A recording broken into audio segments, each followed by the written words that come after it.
Yes, and he currently owns property in Dalton. Someone that we've given a Class A to prior?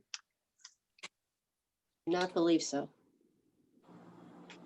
But where's the property owned in Dalton at? 15339 Chicago Road. The corner of 154th and Chicago Road. No, I don't think that's what Trustee Holmes was asking. That's The other property? I'm sorry. Yeah, that's the potential property he wants to purchase. The other property that he owns, if he still owns it, is, no, I don't think he owns it anymore. I think he sold it. But was the gas station that was closed that has recently opened up at Lincoln and Sibley.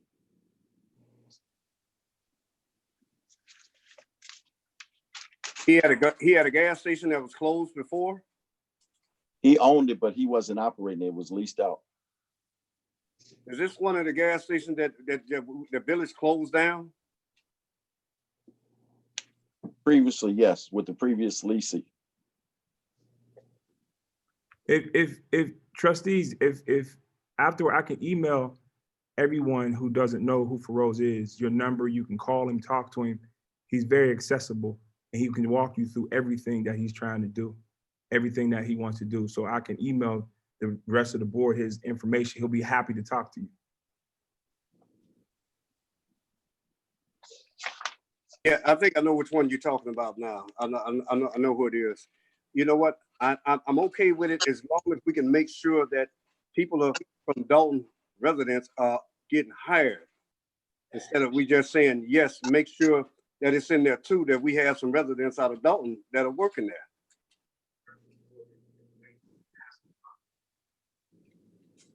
So is that a yes or a no? I mean, it's a yes with me, but moving forward, we need to make sure when we're doing something that we're making sure that some Dalton residents are getting hired. We've done that in the past with other new businesses that have came in. Actually, when we had over the last several years, before insisting that these new businesses that come in, we had a 17.6% unemployment rate. And then before we made concessions to them and asked them to employ our residents, we went from 17.6% unemployment in the village of Dalton to 5.6%. And those are not our numbers. Those are numbers by the Department of Labor Statistics. So every new business that have come here, we require them to employ our residents. And they have. Taco Bell, Checkers, I can't remember the others, but with Taco Bell, over half their employees when they came in were from Dalton, and with the Checkers, they hired like 71 of our residents. And also, Ardagh Manufacturing Company, we asked them when we gave them concessions in regards to the municipal gas tax. They had only had 7 of our residents working there, and then we worked with them on the gas tax concessions. We asked them to hire the next 50 employees from the village of Dalton, and they did that. In fact, they hired 77 of our residents in the village of Dalton, which also contributed to the decrease in unemployment here in the village. So that would be nothing new that we would ask new businesses when they come in to the village of Dalton, especially when they ask for concession. Yeah, I'm in agreement with it, but moving forward, I would like to see this in black and white before they wait on until we vote to see whether we're going to vote or whether they're going to get our vote or not. To have it in black and white, you know, that we can understand that you are going to hire people from the village of Dalton who need to work. So I'm in agreements right now with it. Okay. I think that concludes the concession part, Madam Clerk. Yes, 4 trustees in favor. Okay, next thing on the agenda is the proposal by Fresh Start for 300 West Sibley. Trustee Henry. Thank you. Hi, good evening.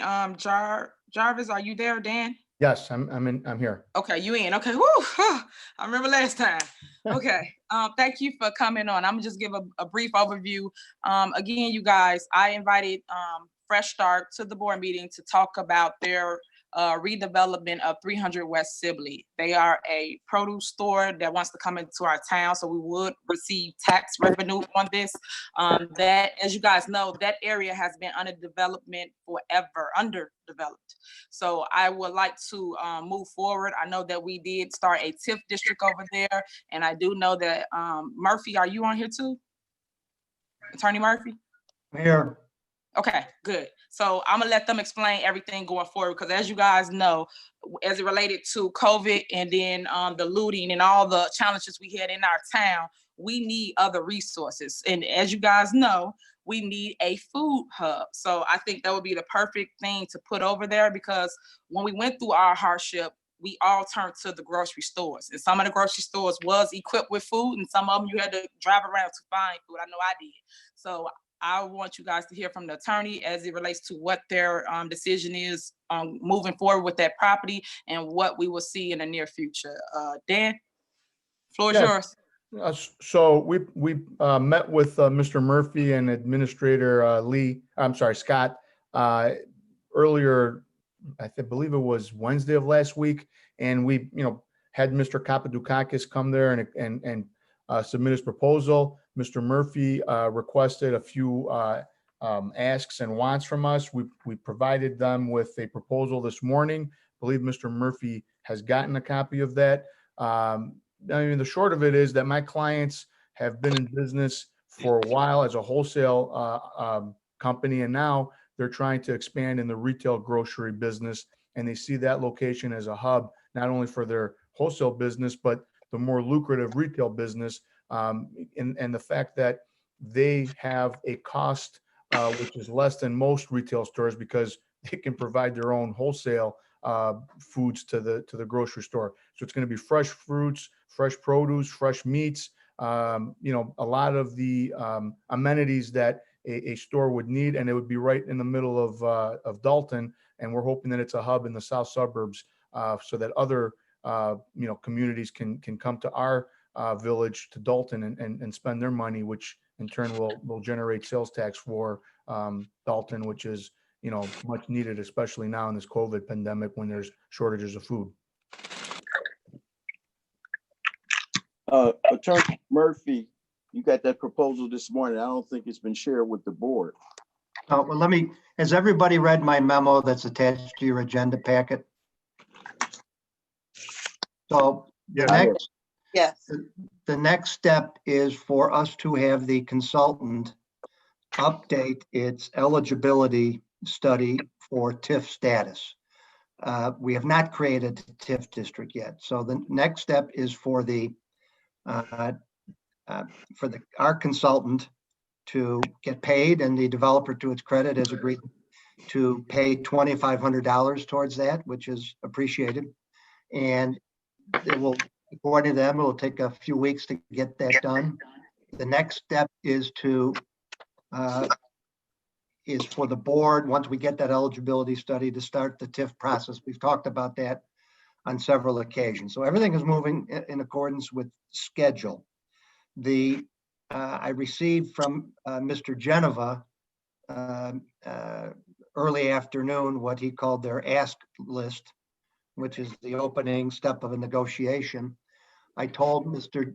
Geneva, of course, we'd take a look at it, and also encouraged him to have Mr. Kapadukakis provide the board with a full presentation. When I say presentation, I mean summary of who he is, what his business is, and business plan for this proposed development, so the board can be comfortable with it, answer any questions. So Mr. Geneva said that he was going to get to work on that.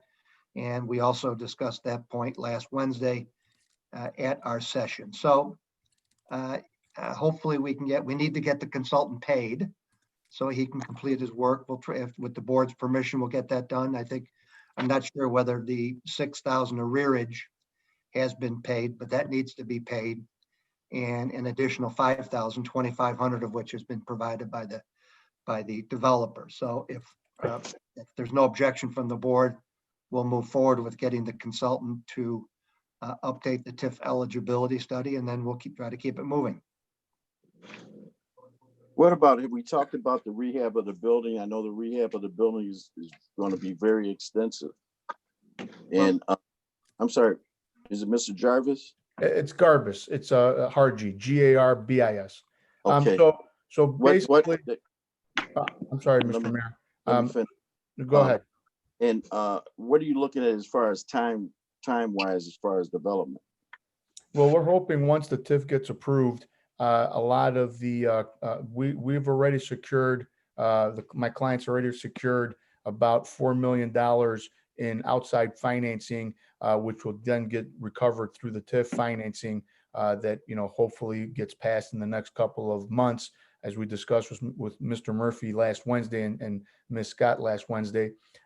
So once we get approved for the TIF, the financing will be approved as well by we even had a financial, a bank manager there at the meeting that discussed that the financing is ready and in place.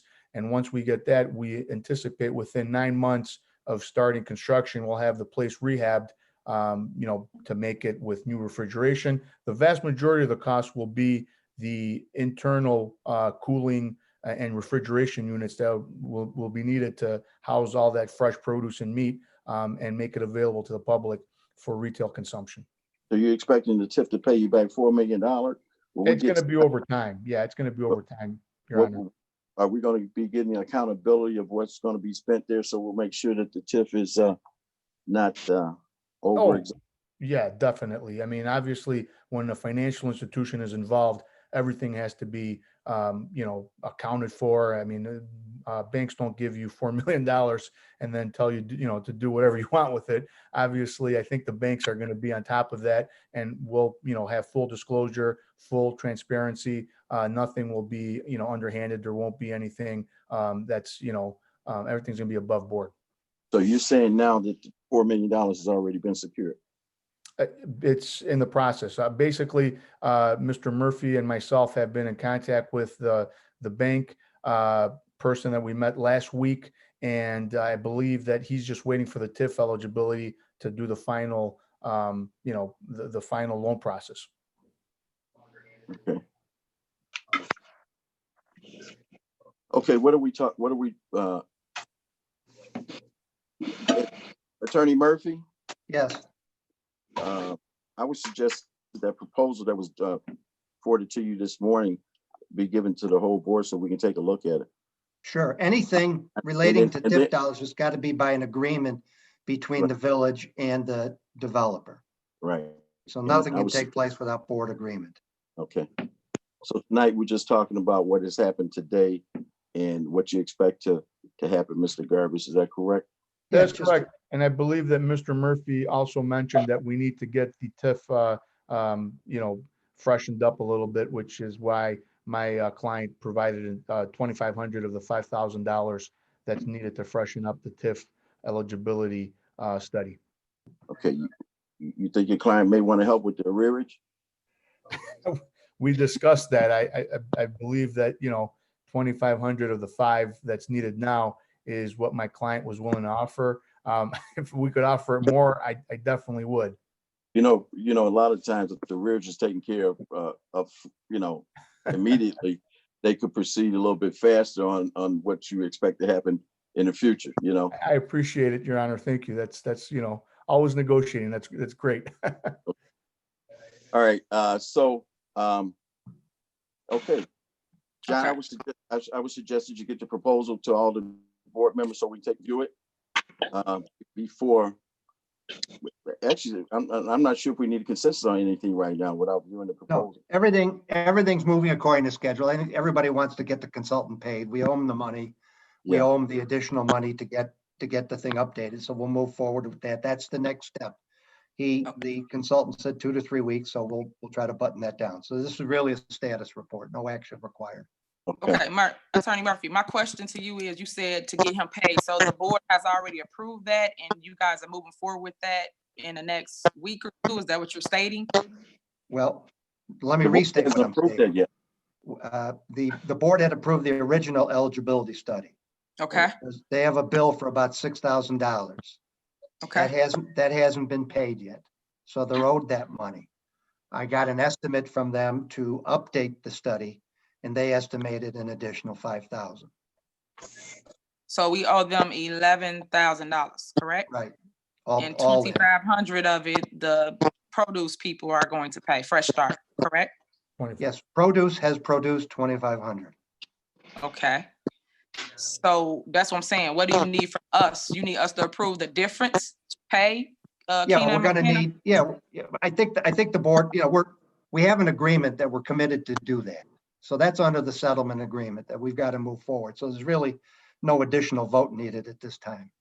Okay, so I'm just trying to make sure I got clarity. So basically, you're saying that we already agreed to pay that difference, correct? To Yeah, we McKenna. agreed. Yes, we agreed this, but that's part of the settlement agreement that we've Okay, reviewed. so you don't need no board action to pay them that difference today, right? Correct. Okay, that's what I needed to know. Yep. Okay, Okay, so moving next- forward, you'll just give us an update as it relates to this situation. Yes, Okay, thank you. But John, I'm sorry, Attorney Murphy, we still need to the board needs to review the proposal. oh yeah, we're months away from having a development deal, don't. Yeah. Okay. Yeah. All right. I'll great. I'll get it to Elizabeth tomorrow, Mayor. Okay, Any thanks. board Next members thing- got any questions? Because that's the reason for this.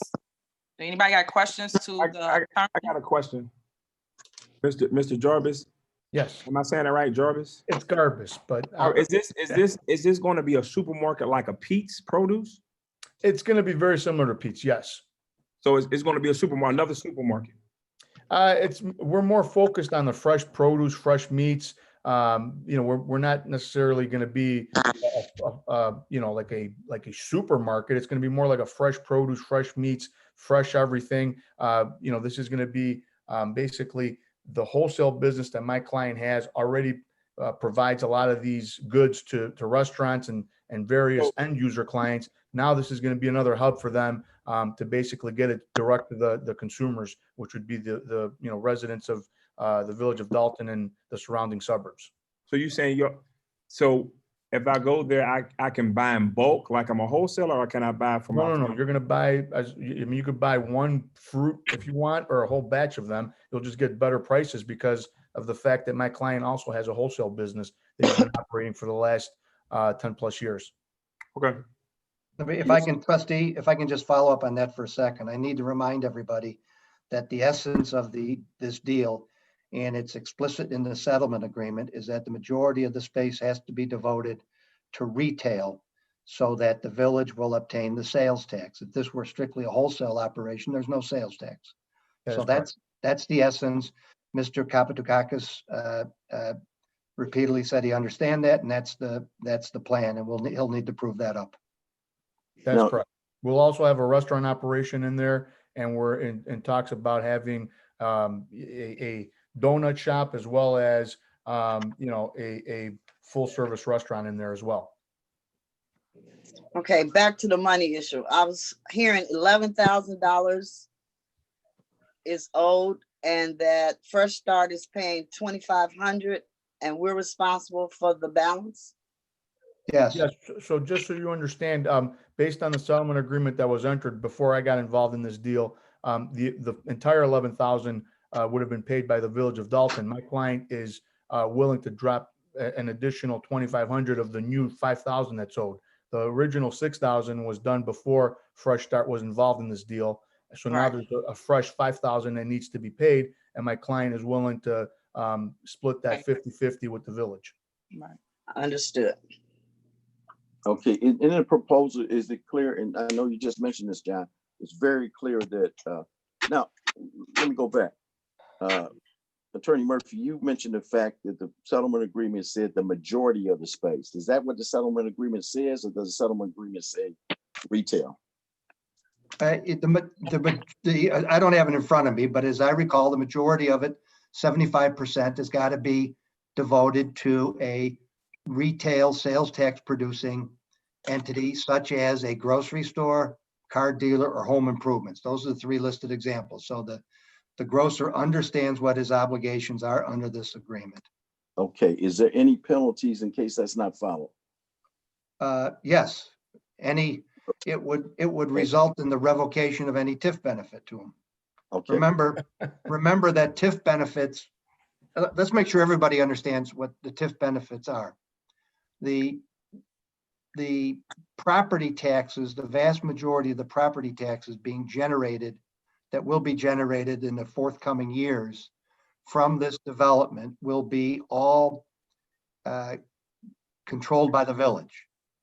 And those TIF dollars under the law can be used to reimburse the developer for his eligible costs. Now, that's what their proposal is. That's their wish list. The agreement provides that our TIF benefit will be at least 2 million. Now, the development agreement that we will enter into will also provide that if the developer fails to maintain this premises as a retail facility, as we've indicated, then there's no more benefits, which won't make his lender very happy. okay. Now, you mentioned the fact of is there a maximum? Is 2 million the maximum of the TIF benefit that the developer can obtain? No, the maximum is a matter of negotiation between us. Okay. The other thing, Mr. Garbus, at this time, does your client expect to have a portion of that property as wholesale? Yes, so my client is anticipating 25% of the space will be used for the wholesale, 75% will be used for the grocery store and restaurant and other retail premises. Okay. Attorney Murphy, is there a clause or a restriction in the proposed agreement for examination of the facility in regards to the usage of the property? Well, that'll be in the ultimate redevelopment agreement. Okay, who Plus, would remember, they're subject to all the normal permitting, code compliance requirements of the village. right, and who's will be responsible for the inspection? And is it done on an annual basis, or when is it done? Well, we can negotiate that on a periodic basis, quarterly, semi-annually, or annually. Okay, That these are all, Mr. Mayor, what you're raising are all matters of negotiation yeah, for a development agreement. The settlement agreement just provides what I'm going to call the corral Yeah. in which the ultimate agreement needs to be negotiated in. yeah. I just want to make sure that when we put the agreement in place, everybody understands it. And so if it's ever violated, we don't go through the expense of trying to enforce it. So, Yes, we will hold the weapon of not making the TIF payments if there's a default. okay. All right, great. Anybody else have any further? The next thing on the agenda is the Ironheart drones, use of drones for medical drop-off. Trustee Henry. Thank you. You guys, I placed this on the agenda because I'm always trying to be proactive and not reactive. As you guys know, we had a situation in town as it related to looting. So I thought that it was best to make an emergency plan if something like that was to ever happen again, or say something happened to our Walgreens and no one can get medicine. So they have different programs that's out now that people can utilize drones to drop off their medicine at their home. So I put this presentation before you so that you guys can hear what she's offering and the board can make a decision on what is needed moving forward. I do know that she need an agreement between the village in order to have airspace. So Murphy, that's where you come in at to tell me how would I write that up to utilize airspace for a mile radius for drop off. And we can make stipulations as it relates to 9 a.m. to 6 p.m. for the drone to be in the air to drop off either at your home. Senior facility is what I'm really gearing this towards, but it can also be someone's home, and if they can't get out, drive or whatever, that can utilize this service. So we have Jocelyn here from Earhart Drones. Are you there, Jocelyn? Yes, I am, Trustee. Thank you so much for that warm You're welcome. introduction. And You're welcome. good to see you, Mayor. How Mayor you doing, Rogers. Jocelyn? How are doing? you? It's been Good. a long time. It has been a long time, and just for the clerk and trustees and residents, my daughter back many years ago interned for Mayor Rogers and is now a Navy veteran. Yes. You will be happy to know that she was at the helm of the USS Kidd when it was deployed to find the Malaysian aircraft that had gone down. Okay, Karen okay, was on night duty. okay. So I will let her know that we spoke. And again, thank you for allowing me this time to speak with you in regards to innovation and technology. As mentioned, I'm Jocelyn Floyd. I am the founder of Ironheart Drones. We are a COVID response technology company. And to make this make sense, we focus on enhanced safety measures by way of drone. A little bit about me, clearly, you know, I'm a Navy mom. I also have a son that is an athlete, football player, so I'm a football mom as well. I've been in the community engagement and tech space for over 20 years, and I love innovation. I played with, you know, remote control cars and watched Star Trek as a kid. So I am very passionate about innovation and tech in a space that we can use, you know, together as we're sharing space, especially around, you know, having a COVID response, having an immediate response after so many stores were looted that left people, you know, surely those that had, you know, medication needs, extremely vulnerable, whereas they weren't able to get out to get their medication, or their pharmacy was no longer available to provide necessary meds. And that included your residency that had diabetes issues, cardiovascular issues. There were some that had extensive, you know, comorbidity issues related to COVID, of course, and those that are, you know, asymptomatic.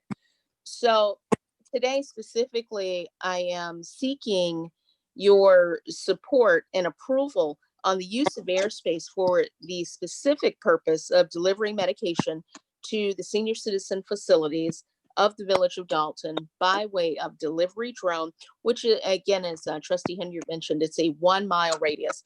So we are looking at Aperion Care, our Saviors Apartments, and the Dorchester Senior Facility, all from the base of the Walgreens located on Siblet.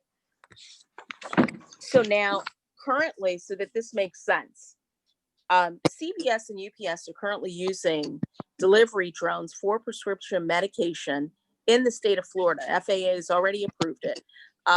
It supported, you know, initially social distancing amid COVID concerns in early April. The program was launched about May 2020 recently, and again, approved by the FAA. And I've spoken with the FAA as we have some other projects going on currently.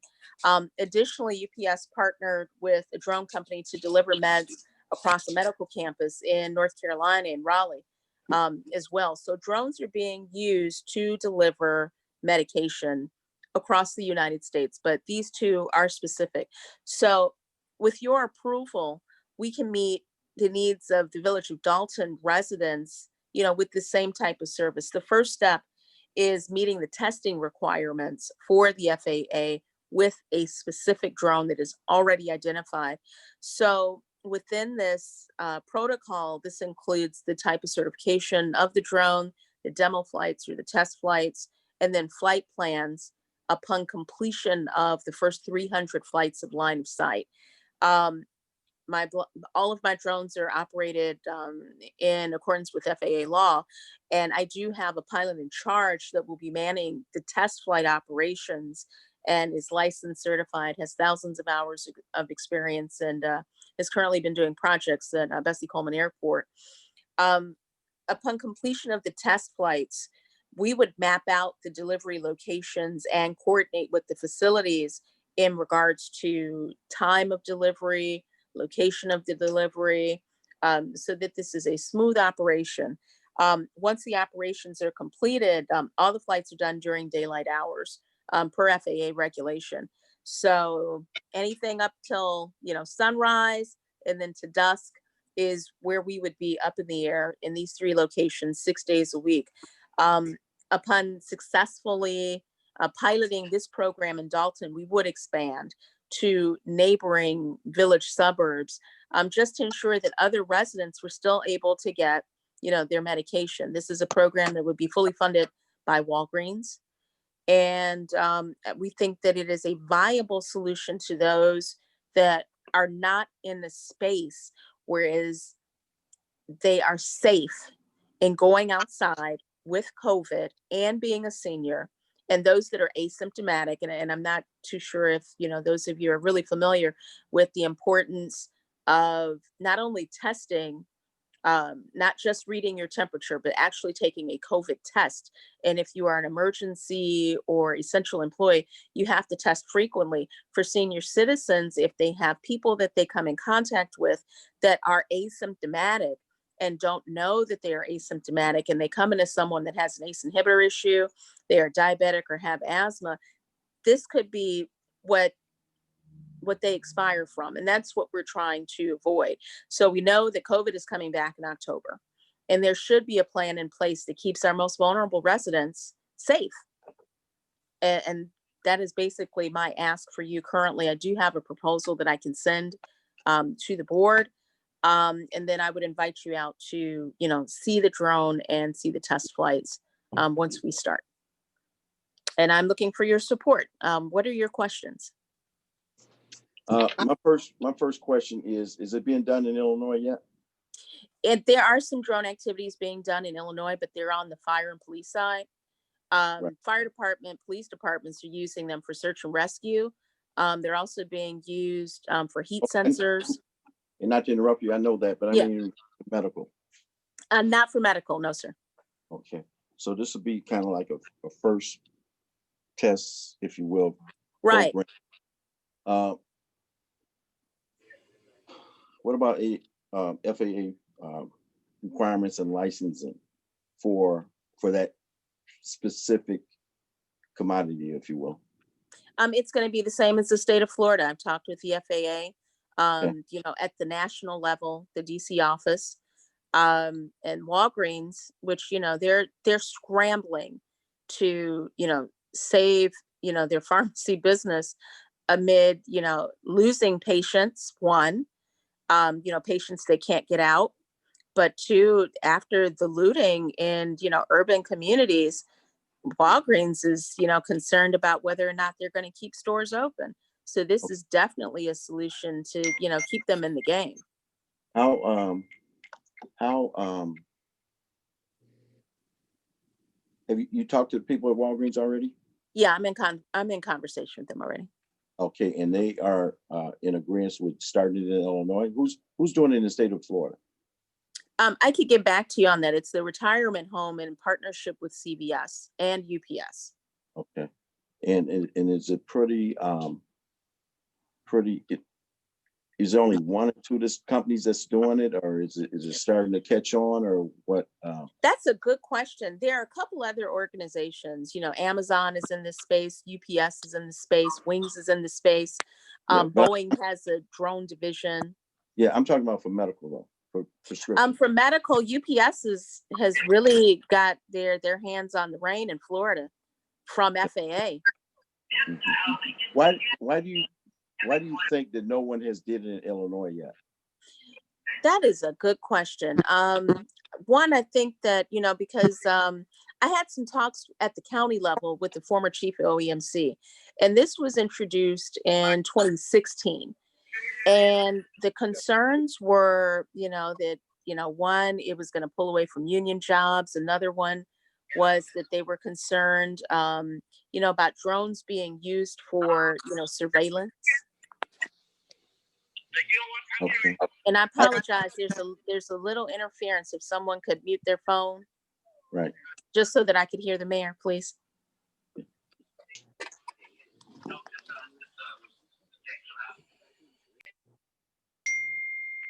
Okay, I'm sorry, Mayor. You there? I'm here. Okay. Okay. Did you hear my response? I heard. Can someone mute their phone so that they can hear? Okay. Some of the challenges have been, one, taking away union jobs. The other was that people were concerned about their rights of privacy being violated, with the drone in the air, that they felt like, Big Brother was watching them. So at the time, the county had not moved forward with drone space, but I believe that is changing. Okay. Now, that there's, if I'm staying corrected here, there's a move right now in legislation on the state level, and I think even on the county level, for licensing drones. Yes, operated. well, that's true. And the FAA does give you a license with a license number, just like a license plate, so that Yeah. when you are in the air and something happens with the drone, they can identify it on both sides. Meaning, it's a federal offense to shoot a drone down. So if you shoot this drone down, you'll probably have some problems. But two, let's say a hawk attacked the drone. Yeah. And there was a problem, then you would still be able to trace the drone owner, back by that license plate number. Right. Do you own drones now? I do. Of course I do, Mayor. Just ask. I don't know. I haven't talked to you in a long while. I didn't know I what know, you're doing. I know, yes. So We started with drones because my father, and for those that don't know, my father's a Marine, retired Marine, for over 30 years. I'm not going to. Hoorah. I know. We got one on looking at you right now. So I know. I remember your military history. I'm talking about the chief. Okay. Okay. So now, because of that, after my father retired, he started with drones, and because my son and my father are like best friends, my son ended up with the drone too. And then that's, kind of where things took off. And it was an activity, that my son and my father used, to spend time together, male bonding time. And of course, I thought that it was, a great opportunity in technology. We paid a little more attention. So when COVID hit in Wuhan, China, we saw some agricultural drones in the air, and we recognized the drones. We recognized the plating. And these were the same drones that we had in the US that were agricultural drones. So with a little research, I had reached out, and then I talked with the FAA, the EPA, Illinois Department of Agriculture, around using spraying drones to disinfect public space. And the FAA was surprisingly behind it. So this was another solution to COVID. But then as we started to talk, and we realized there were just so many other spaces that drones could be used in, that this seemed like a viable solution that we had, right at our fingertips to really help our most vulnerable citizens. Okay, so you're not doing anything medically with drones right now? That's correct, Mayor. Not right now. Okay, and are you doing anything with drones right now? We're doing a lot of testing, a lot of demos. We've done some public space. Our next demo is going to be a swarm of a stadium, meaning that we're going to put 5 agricultural drones in the air with an approved disinfectant, and we are going to spray a stadium for a football game. Mm-hmm. Okay.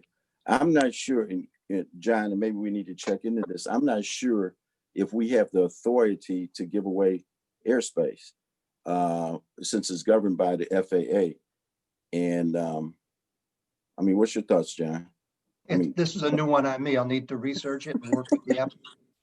Okay. Yeah. And John, I can share my contact information with you as well, and then have you on some of the calls. Fine. Okay. I got a question. Yes. When you say the drone operator be stationed in Dalton, because you said line of sight. So I know line of sight at the CVS, and if they got to get it all the way to our Savior, are they going to be pre-programmed flights that they go up and come down right in front? Absolutely. And then the camera the drone operator will actually see. Absolutely. So that's because I know you can't, when you say line of sight, you're supposed to not, when you fly the drone, you're supposed to not let out your eyesight unless that's recreational. That's recreational drone space, right? So what the FAA requires is that you have 300 line of sight flights with the same drone that you are using for your delivery to get the exemption, which is outside the line of sight within that mile radius. 300 line of sight flights? That's correct. So 30, flights a day for 10 days, just in line of sight, certified, and then you submit that to the FAA. Now, when you say 30 line of sight flights, that's just going up, flying it around and come back down, or flying it from CVS to the actual senior? No, it's line of sight as the crow flies. Yeah. Within your visual. as you know, these drones just, do have visual, cameras and VR. So this same drone has, the VR space and the camera in real time, right? So after the 300 flights are completed and you're doing the flight program, you are able to still have, 100% visual. Ms. Who Floyd, my question is, this all came about. It's so Jetson age. And that's a I beautiful love the thing. Jetsons, though. Yeah, I love very the Jetsons, innovative, right? But I'm thinking here, this would go beyond the COVID epidemic. Would this be a program that we would endeavor on far beyond, once God, gets rid of this epidemic? This is something we could continue to do for drug administration, for the seniors beyond this epidemic. That's what my concern.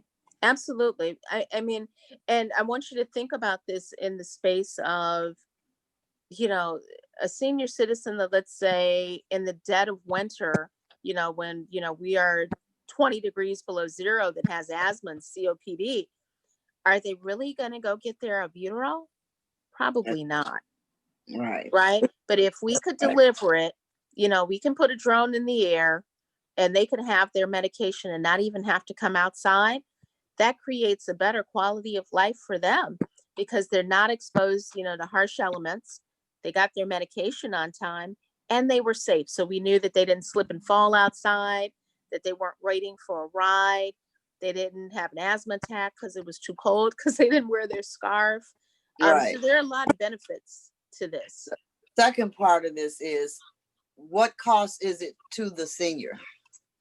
There is no cost to the senior. This is funded by Walgreens. Okay. Okay, I got a question, two questions, matter of fact. Who loads the drone? That is a good question. That's going to be the farm tech in addition to the flight operator, the pilot in charge. So say, for example, you get 30 potential deliveries on that day.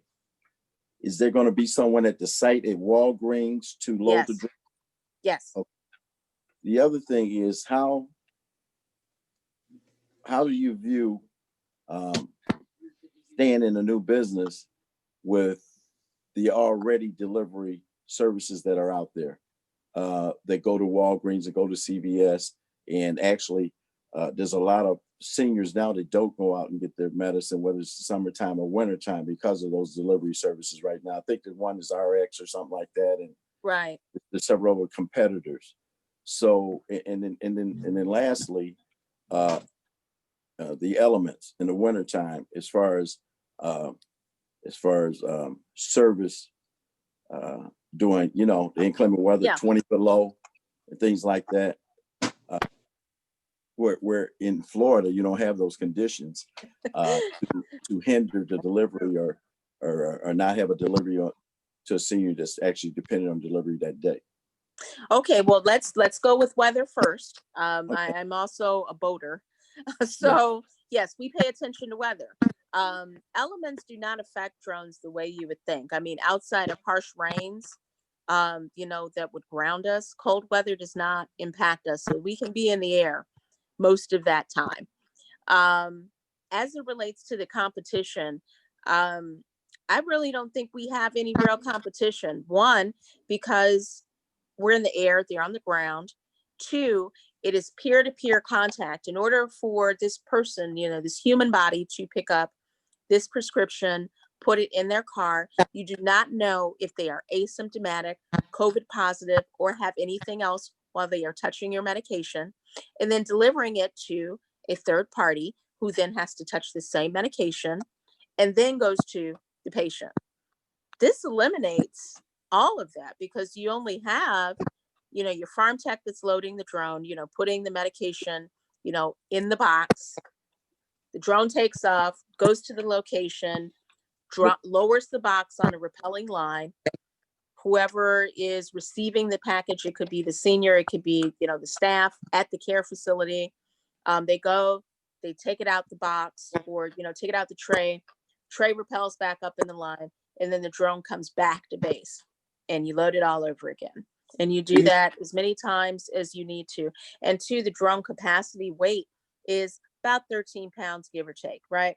So you could have a senior facility that has, medication for a few different patients, as long as it's within the 13-pound capacity, do this one delivery. So you say, hey, we've got one delivery to the Dorchester with, these patients and their medication.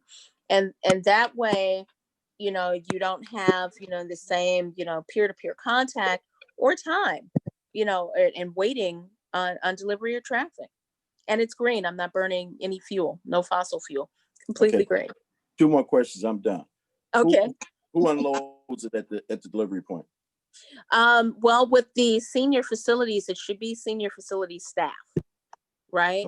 So whoever, While the drone is still hovering? yeah, we would be about 50 feet or so. The line repels. I'm referencing again all of that military experience. Okay. The line repels down on the basket, to the target point. The person picks, takes the meds, either it's on a box or it's repelling from the line. They grab it. And, the video is on them the entire time. So once they've grabbed the package, the line repels up. Basket is, back up, or the carriage is back up onto the drone. Then the drone is just flying back. Okay. And then lastly, why do you think no one has thought about this or started this type of program in the state of Illinois? Because they are not me. Okay. All right. Any more questions, anybody? Yeah. I just want to add too. I did stop at our local Walgreens, and Walgreens is interested and would love to know more as it relates to what we decided to do that she can get her program. I went there and I talked to the pharmacy staff, the right people. The managers, Tony over there, Jocelyn, Yeah. they was highly interested. They just want to know what we was doing as it related to the airspace. So Okay. go talk with them because Tony wasn't there today. But his other manager, she's a woman, she was there, and she was like, yes. So we just have to figure out how to execute that. Okay. And trustee, I can Unfortunately- share another call, with the senior and executive management team, of Walgreens, and we can do collaborative calls, to have you guys on, have council on, of course, have mayor on, in addition to, the Walgreens team and our FAA representative here out of Des Plaines, just so that, everybody is on the same page. We're sharing best practices. We're sharing with the community, to make the community feel safe. And, those that would be, using this as a service. Attorney Murphy, what is needed from us for her to even be able to execute a plan for this? I know you say you was new to the space, but I guess you'll let me know later what's needed. Attorney Murphy? Is he still on? Let's see. Can you hear me? Okay, now I can hear you. There you go. I was trying to do some research on the computer, so Oh, okay. I minimized you, all of you. So I have to look into it. This is 100% new to me. Okay. I don't think that decision is going to be made at the local level. Okay. I have some pretty good contacts at Walgreens that I have been in contact with ever since our store was looted. That's why we were one of the few stores that got up so quickly. Okay.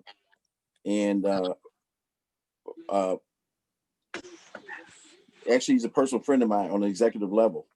Okay. So I'd like to discuss that with him. Okay. And, get as much information as I can and see, maybe I can get a tone in regards to the direction they would like to move in. And when you talk about Walgreens funding it, are you talking about that they funded it in Florida? Or are you talking about no, they would be paying for it here. And you've got a commitment for that? They are very strongly in support of making sure that their patients get their medication by any means necessary. Okay. Very innovative, and it sounds like a great thing. Well, thank you. Thank you. We'll be ahead of the curve for once. Right. We'll be Yes. Absolutely. But for it and for our loved ones, my grandparents are all deceased, and I am a grandmother, and I know that, you know, for those of us that have loved ones that, you know, are struggling with comorbidity issues, you know, especially around COVID, you know, we do everything that, you know, we can to keep them safe. You know, Father's Day is coming up, and for those that have loved ones that, you know, are in a senior care facility, that, you know, they're not able to hug their loved one because you're not sure whether or not you have COVID, is pretty scary, right? So if we can utilize innovation just to keep, you know, those that we love safe, you know, Right. just until we can come up with a cure, I think that is, you know, the good steward thing to do. Okay, anyone else have any questions? Okay, Jack, Trustee Holmes, did you say something? Your mic is not on. Your mic is out. Okay. Madam Clerk, I just see where Trustee House has joined us, so you might want to note that. Jocelyn, Yes, Mayor. Thanks for your presentation, and my number is still the same. So, Okay, thank you, Mayor. I'll follow up with you personally. Thank you so much. Thank you, board. All right, thank you. Thank you, you got Okay, something to thank say. you so much. Have a good evening. okay, thank you. All right, next thing on the agenda is the request for proposal for the purchase of the Melanie Fitness Center. Trustee Steve. Yes, sir. Thank you, everyone.